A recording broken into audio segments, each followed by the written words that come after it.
break out the confetti, because this week's newsletter is all about successes and triumphs.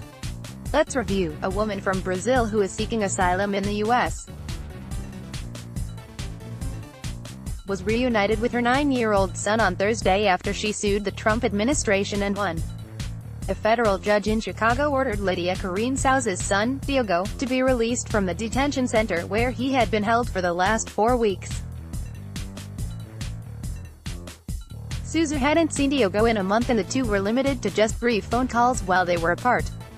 She was released from custody in Texas on June 9, but Diogo remained in Chicago. Through a translator, Diogo told reporters what it was like being separated from his mother for so long. "I cried almost every day I wasn't with my mother," he said.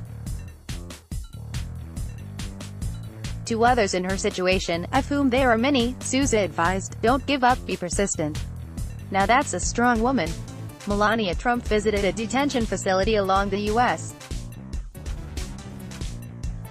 border for the second time in as many weeks, as part of what her spokesperson described as an effort to learn and educate herself about the impact of America's immigration policy.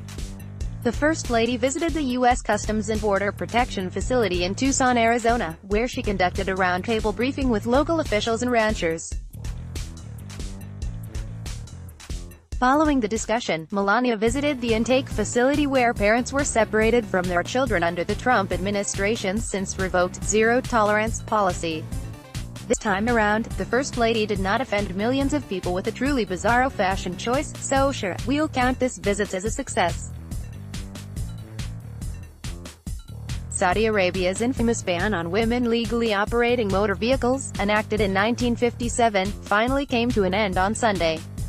Women around the kingdom celebrated their newly won rights by driving around Riyadh, Saudi Arabia's capital, and other major cities.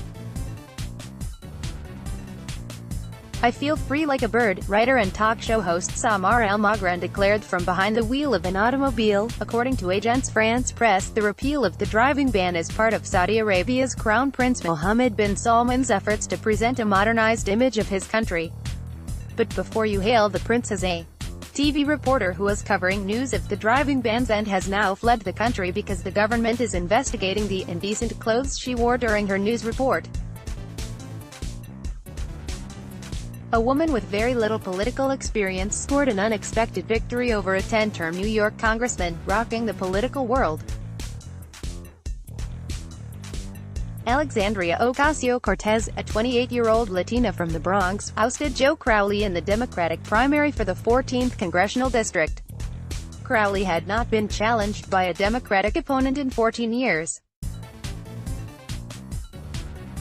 Ocasio-Cortez seemed as surprised as everyone else by her win. When she found out the results of the election on live television, she screamed, "Oh my God," and threw her hand over her mouth.